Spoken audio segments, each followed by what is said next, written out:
So hello everyone, आज हम लेने वाले हैं एफ वाई बी कॉम का जो हमारा बेसिक टूल्स ऑफ इकोनॉमिक्स जो है उसका आज हम लोग चैप्टर नंबर 4 का लेक्चर नंबर 4 लेंगे, जिसके अंदर आज हम लोग यूजेस ऑफ इक्वेशंस देखेंगे कि इकोनॉमिक्स के अंदर जो इक्वेशंस होते हैं उनको कहाँ कहाँ पे यूजेस किया जाता है, मतलब इस्तेमाल किए जाते हैं। ठीक है, तो यहाँ पर बोला गया देखो कि जो इक्वेशंस होते हैं वो इस्तेमाल किए जाते हैं एज अ एसेंशियल टूल्स की तरह, मतलब उनको टूल्स की तरह इस्तेमाल किया जाता है इकोनॉमिक्स में, जहाँ पर वो मदद करते हैं जो भी इकोनॉमिस्ट जो जो इकोनॉमिक एक्टिविटी होती है उनको बताने में, समझाने में, डिस्क्राइब करने में, एनालाइज करने में एंड एक कुछ रेंज तक प्रिडिक्ट करने में कि फ्यूचर में इस हिसाब से क्या क्या चीज़ें होने वाली है। ठीक है, तो इकोनॉमिक फेनोमेना जो होते हैं उनको प्रिडिक्ट करने में, एनालाइज करने में एंड डिस्क्राइब करने में ये जो इक्वेशंस है वो मदद करते हैं। अब यहाँ पर कुछ असेंशियल यूजेस बताए गए कि कहाँ कहाँ पर जो है अपने इक्वेशंस जो है वो काम आते हैं। ठीक है, यूजेस की इस्तेमाल किए जाते हैं। तो यूजेस ऑफ इक्वेशन यहाँ पर छः है टोटल। ओके, तो देखो सबसे पहला है ऑप्टिमाइजेशन एंड डिसीजन मेकिंग। यानी क्या कि इक्वेशंस का इस्तेमाल करते हैं, जैसे बिजनेसेस जो रहते हैं वो ऐसे अलग अलग इक्वेशंस रहते हैं जिनका इस्तेमाल किया जाता है ताकि वो जो है अपने प्रॉफिट को बढ़ा सके। ठीक है, अच्छे डिसीजन ले सके और प्रॉफिट को बढ़ा सके। जैसे कि कॉस्ट का इक्वेशन होता है, जैसे प्रोडक्शन फंक्शन एक है। ठीक है, प्रोडक्शन फंक्शन में क्या होता है कि आपको ये पता चलेगा कि आपका जो प्रोडक्शन है यानी आपका जो आउटपुट है वो कैसे बढ़ेगा, वो किससे रिलेटेड है। जैसे आपका मान लो लेबर है, ठीक है, अगर मान लो आप लेबर बढ़ा देते हो तो आपका जो आउटपुट है वो भी बढ़ जाएगा। ठीक है, अगर मान लो आप टाइम जो है लेबर कितना काम करे उसको बढ़ा दोगे तो भी आपका आउटपुट बढ़ जाएगा। एंड तो ऐसे अलग अलग जो इक्वेशन है उनके इस्तेमाल से जो है आपको पता चलेगा कि कैसे आप कम कॉस्ट में जो है आपका आउटपुट जो है, आपका जो भी प्रोडक्शन है उसको बढ़ा सकते हो और फिर ज़्यादा प्रॉफिट कमा सकते हो। ऐसे ही आप ये भी डिसीजन ले सकते हो कि आपको अपना प्राइस कितना रखना है डिमांड एंड सप्लाई की मदद से। ठीक है, कि आपको प्राइस कितना रखोगे तो ज़्यादा प्रॉफिट होगा। तो बिजनेसेस जो रहते हैं वो इस कॉस्ट इक्वेशन को इस्तेमाल करते हैं ताकि वो ऑप्टिमाइज कर सके प्रोडक्शन को, यानी प्रोडक्शन को ज़्यादा से ज़्यादा कर सके और प्राइस डिसीजन कर सके कि हमें कितना प्राइस रखना चाहिए। जैसे एग्जांपल दिया गया है यहाँ पर कि मिनिमाइजिंग प्रोडक्शन कॉस्ट, की प्रोडक्शन कॉस्ट को कम करने करने का है हमको एंड आउटपुट को ज़्यादा से ज़्यादा करना है। ठीक है, कि मतलब कम खर्चे में हमको ज़्यादा से ज़्यादा करना है ताकि जो है हम मतलब ज़्यादा से ज़्यादा प्रॉफिट भी कमा सकें। तो फर्म्स जो होते हैं, कंपनीज जो रहती है, जो बिजनेसेस होते हैं वो इस्तेमाल करते हैं ऐसे अलग अलग इक्वेशन, जैसे कॉस्ट का इक्वेशन हो गया, रेवेन्यू प्रॉफिट इक्वेशन, ऐसे अलग अलग इक्वेशन होते हैं जिनका इस्तेमाल किया जाता है ताकि वो जो है प्रोडक्शन और प्राइस को जो है आइडेंटिफाई कर सके, कितना हमका हमारा प्रोडक्शन आएगा, कितना प्राइस हमें रखना चाहिए और उस हिसाब से कितना प्रॉफिट हमको मिलेगा। वो सारी चीज़ें जो है वो इक्वेशन की मदद से पता कर लेते हैं।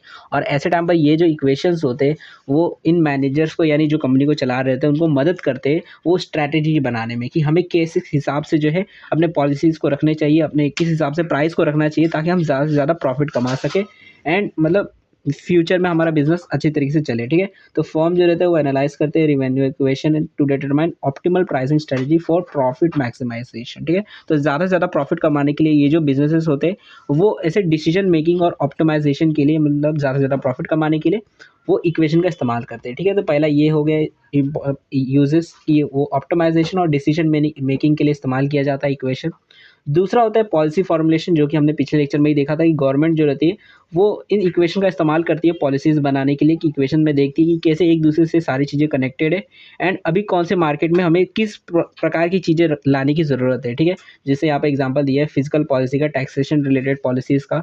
तो अगर मान लो गवर्नमेंट देखते हैं कि हाँ सबकी अर्निंग बहुत ज़्यादा कम हो गई है, तो ऐसे टाइम पर गवर्नमेंट जो रहती है वो टैक्सेशन फिर रिलीफ देती है, थोड़ा कम देती है। अनएम्प्लॉयमेंट बढ़ गया है तो टैक्सेशन थोड़ा कम कर देती है ताकि लोग जो है ज़्यादा से ज़्यादा कमा सके। ठीक है, तो जो पॉलिसीज़ रहती है वो इन इक्वेशंस की मदद से जो है वो बनाई जाती है। ओके, उसके बाद तीसरा यहाँ पर है इकोनॉमिक रिसर्च एंड एनालिसिस। यानी क्या कि देखो इकोनॉमिस्ट जो रहते हैं वो इन इक्वेशंस की मदद से हाइपोथेसिस को टेस्ट कर सकते हैं, जो भी उनकी थेरीज रहती है, जो भी उनके पास डाटा रहता है कि हाँ भाई ऐसा ऐसा होने वाला है, तो उनको टेस्ट करने के लिए, चेक करने के लिए कि जो भी थेरी है, जो भी हाइपोथेसिस है वो सही है या नहीं है, तो उसको एक्सप्लोर करने के लिए जो है इकोनॉमिस्ट ऐसे इक्वेशन का इस्तेमाल करते हैं। ठीक है, तो उसके बाद देखो चौथा जो यूज़ है वो है मार्केट इक्विलिब्रियम। ठीक है, अब उसका मतलब क्या होता है कि हम ये पता कर सकते हैं इक्वेशंस की मदद से कि मार्केट इक्विलिब्रियम जो है वो किस पॉइंट पे आएगा। ठीक है, मार्केट इक्विलिब्रियम का मतलब होता है कि जब दो जो पॉइंट्स मतलब दो वेरिएबल्स जो होते हैं वो एक दूसरे से जुड़ जाते हैं। ठीक है, मतलब जैसे अगर सप्लाई और डिमांड की बात करें तो इस इक्वेशन में हमें ये पता चलता है, मार्केट इक्विलिब्रियम पता चलेगा अगर दोनों के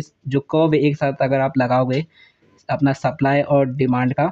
ठीक है, तो आपको पता चलेगा किस पॉइंट पे जो है अगर मान लो प्राइस इतनी रहेगी तो इस पॉइंट पे जो है आपका डिमांड और सप्लाई जो है वो इक्वल हो जाएगा, मतलब डिमांड भी और सप्लाई दोनों के दोनों एक बराबर हो जाएंगे। ठीक है, तो ऐसे जो पॉइंट्स होते हैं उनको हम स्टडी कर पाएंगे इस इक्वेशन की वजह से। हम मतलब ये हमको पता चल जाएगा कि किस पॉइंट पे जो है मार्केट इक्विलिब्रियम जो है वो मिलता है डिमांड और सप्लाई का, ठीक है। तो वो पता करने के लिए भी हमें इक्वेशन की ज़रूरत रहती है, उसी की मदद से पता करते हैं। जैसे लिखा है देखो कि supply and demand equation help find equilibrium price and quantities in market by setting supply equal to demand, ठीक है। कि हम लोग सप्लाई और डिमांड जो है रहते इक्वल हो जाते हैं, तो वो जो इक्विलिब्रियम पॉइंट जो है वो हमें इस सप्लाई एंड डिमांड के इक्वेशन से हमको मिल जाता है। जब हम मतलब बेसिकली जैसे आपने देखा होगा अलग अलग कर्व देखे होंगे कि डिमांड का कर्व ऐसे होता है और सप्लाई का कर्व ऐसे होता है। जब आप दोनों को एक साथ लेते हो तो आपका कर्व कुछ ऐसा बन जाता है एंड देन आपको एक पॉइंट मिलता है जिसको हम बोलते हैं इक्विलिब्रियम पॉइंट, ठीक है। तो ये जो पॉइंट होता है यहीं पे आपको पता चल जाता है कि हाँ यहाँ पर इस प्राइस लेवल पर जो है अपना जो डिमांड है और सप्लाई जो है वो इक्वल हो जाता है, ठीक है। तो ये जो मार्केट इक्विलिब्रियम है वो भी आपको मिलता है इक्वेशंस की मदद से ही। उसके बाद नेक्स्ट होता है मार्जिनल एनालिसिस, ठीक है। और मार्जिनल एनालिसिस का मतलब क्या होता है, देखो जैसे मार्जिनल का मतलब होता है कि किसी भी चीज़ के अंदर जब हम एक एडिशन करते हैं और फिर उस एडिशन की वजह से जो भी दूसरे चीज़ों के ऊपर चेंजेस आ रहे हैं, मतलब मान लो जैसे अगर एक्स है और एक्स के अंदर हमने एक एडिशन कर दिया तो उस वजह से बाकी जो दूसरा वेरिएबल उसके अंदर कौन सा चेंजेस आ रहे हैं तो उसको हम देखते हैं, तो उसी को मार्जिनल एनालिसिस बोला जाता है। ये एक एडिशनल चेंज की वजह से बाकी वेरिएबल में क्या चेंज आने वाला है उसको देखते हैं, तो उसी को मार्जिनल एनालिसिस बोलते हैं। अब मार्जिनल में बहुत सारे कंसेप्ट होते हैं, जैसे मार्जिनल कॉस्ट हो गया, मार्जिनल रेवेन्यू हो गया, ठीक है। ऐसे अलग अलग होते हैं जिनको हम लोग देख के समझ सकते हैं कि एक जैसा मार्जिनल कॉस्ट है। मार्जिनल कॉस्ट का मतलब होता है अगर आप कॉस्ट में थोड़ा सा एक्स्ट्रा कॉस्ट कर दो यानी एक एडिशनल कॉस्ट बढ़ा दो तो उसकी वजह से कितना यूनिट जो है वो आपका प्रोडक्शन जो है वो बढ़ जाएगा, ठीक है। तो वो आप पता कर सकते हो इस मतलब मार्जिनल कॉस्ट की इक्वेशन की मदद से, ठीक है। तो यहाँ पर बोला गया जैसे marginal cost represent the additional cost of production one more unit, ठीक है। मतलब एक और ज़्यादा आप एडिशनल कॉस्ट लगा देते हो तो उसकी वजह से प्रोडक्शन में कितना ज़्यादा फर्क पड़ेगा तो आपको इससे पता चलेगा। मतलब मार्जिनल एनालिसिस आप कर पाओगे इस इक्वेशन की मदद से, मार्जिनल कॉस्ट की इक्वेशन की मदद से। डिराइविंग जो मार्जिनल कॉस्ट है from the cost function help firm make production decision, कि आपको इससे मदद से आपको ये पता चल जाएगा कि हाँ हमें प्रोडक्शन कितना बढ़ाना चाहिए। कि अगर आपको पता चलता है कि आप एक यूनिट बढ़ाने से अगर आपको फ़ायदा 2 यूनिट का हो रहा है तो ऐसे टाइम पर आपको प्रोडक्शन के लिए मतलब प्रोडक्शन बढ़ाना चाहिए, कॉस्ट को बढ़ाना चाहिए। तो ये जो डिसीजन है ये किसकी मदद से आप ले पा रहे हो, तो इस मार्जिनल कॉस्ट एनालिसिस की मदद से ले पा रहे हो, ठीक है। तो ये इक्वेशन आपको डिसीजन लेने में मदद करता है कि आपको प्रोडक्शन बढ़ाना है कि नहीं बढ़ाना है, ठीक है। उसके बाद आगे होता है मार्जिनल रिवेन्यू के बारे में बोला गया कि derived from revenue function guide pricing decision, it shows the additional revenue अर्नेड from selling one more unit, ठीक है। कि आप एक और यूनिट अगर मतलब सेल करोगे तो आपको एडिशनल कितना रिवेन्यू होगा ये उसका होता है, ठीक है। तो आप मार्जिनल एनालिसिस ये जो मतलब होता है इसकी मदद से भी मतलब इक्वेशन जो है वो मदद करता है हमको मार्जिनल एनालिसिस को भी फाइंड करने में, ठीक है। उसके बाद लास्ट जो अपना सिक्स्थ मतलब लास्ट नहीं है सॉरी सिक्स्थ जो अपना यूज़ होता है वो होता है हमारे जो इक्वेशंस होते हैं वो इकोनॉमिक मॉडल्स को बनाने में इस्तेमाल किए जाते हैं, ठीक है। जैसे यहाँ पर प्रोडक्शन फंक्शन मैंने आपको बताया था, प्रोडक्शन फंक्शन का मतलब होता है कि जो प्रोडक्शन होता है कि आपका जो आउटपुट होता है कि आप कंपनी में कितना प्रोडक्शन कर रहे हो वो जो है उसका फंक्शन का मतलब कि बेसिकली किससे रिलेटेड होता है, जैसे लेबर और कैपिटल से रिलेटेड होता है। अगर मान लो आप कैपिटल बढ़ा देते हो, पैसा ज़्यादा लगाते हो, रॉ मटेरियल ज़्यादा लगा रहे हो, मशीन ज़्यादा खरीद के लेके आ रहे हो, तो ऐसे टाइम पर आपका आउटपुट बढ़ी जाएगा। लेबर अगर मान लो आपने पहले 10 लेबर थे अब 20 लेबर कर दिए तो भी आपका आउटपुट बढ़ जाएगा। तो ये जो प्रोडक्शन फंक्शन है ये भी इक्वेशन जो है आपको मदद करता है प्रोडक्शन को समझने में कि हाँ प्रोडक्शन प्रोसेस मतलब कि आपको कितना कैसे करना है, कि अगर प्रोडक्शन बढ़ाना है तो आपको क्या क्या करना पड़ेगा, ठीक है। वैसे ही कंजप्शन फंक्शन ये जो होता है, कंजप्शन फंक्शन मैंने बहुत बार बताया कि हाँ कि अपना जो कंजप्शन रहता है वो इनकम से रिलेटेड होता है कि अगर इनकम बढ़ेगा तो प्राइस कंजप्शन भी आपका बढ़ेगा, आपके खर्चे भी बढ़ जाएंगे। तो describe how consumer spend changes with the income, कि कैसे लोगों के जो कंज्यूमर होते हैं उनके खर्चे बढ़ते जाते हैं उनकी इनकम के बढ़ने से।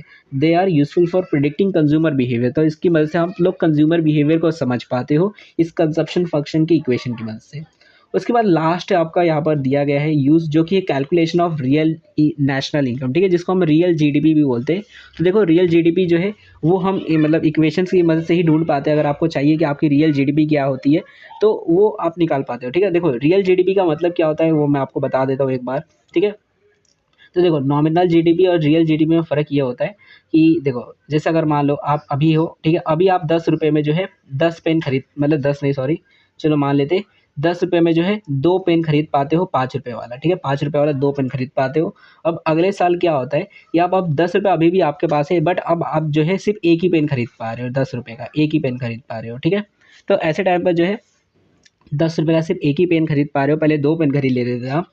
तो यहाँ पर देखोगे तो आपकी जो पैसे की जो कीमत है वो कम हो गई है, ठीक है? और यहाँ पर क्या आ गया है, यहाँ पर इन्फ्लेशन आ गया है, ठीक है? इन्फ्लेशन आ गया है। तो देखो यहाँ पर रियल जीडीपी क्या होगा कि यहाँ पर अब देखो नॉर्मली आप देखोगे तो आपकी अगर आप नॉमिनल जीडीपी देखोगे, पैसे में देखोगे तो अभी भी पहले भी ₹10 थी, अभी भी आप ₹10 तो बोलोगे हमारी नॉमिनल जीडीपी तो उतनी की उतनी ही है। बट रियल जीडीपी में क्या होगा, रियल जीडीपी में आपका जो ये जो नॉमिनल जीडीपी है उसमें से इन्फ्लेशन हटा दिया जाएगा। यानी कि मतलब कि अगर मान लो हमने ये जो ₹10 का इन्फ्लेशन बढ़ गया था उसको हम अगर हटा दें, ₹5 का जो इन्फ्लेशन बढ़ गया उसको हटा दें, तो ऐसे में हमको पता चलेगा कि आपने सिर्फ एक ही पेन 5 वाला खरीदा, यानी ₹5 का आपका लॉस हो गया। यानी कि इस बार जो आपकी जीडीपी थी वो ₹5 ही थी, ₹10 नहीं थी। तो रियल जीडीपी आपको पता चलेगी, मतलब इन्फ्लेशन हटा दोगे तो। ओके, तो ये जो रियल जीडीपी आप कैलकुलेट कर पाओगे। और भी इसमें रहते हैं, नॉमिनल जीडीपी होती है और जीडीपी डिफॉल्टर भी होता है। तो मतलब ये सारी चीज़ें आप पता कर पाओगे इक्वेशंस की मदद से, ठीक है? तो यही पता चल जाएगा the calculation of real national income, ठीक है? रियल नेशनल इनकम मतलब वही GDP become possible with equation that provide a link between nominal जो जीडीपी होता है and real GDP and the GDP price index, ठीक है? जिसको हम लोग जीडीपी डिफ्लेटर भी बोलते हैं।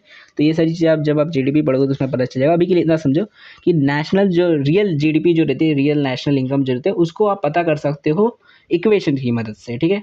तो यहाँ पर अपना ये यूजेस हो जाते हैं इक्वेशंस के। मे बी सारे यूजेस आपको समझ आ गए होंगे।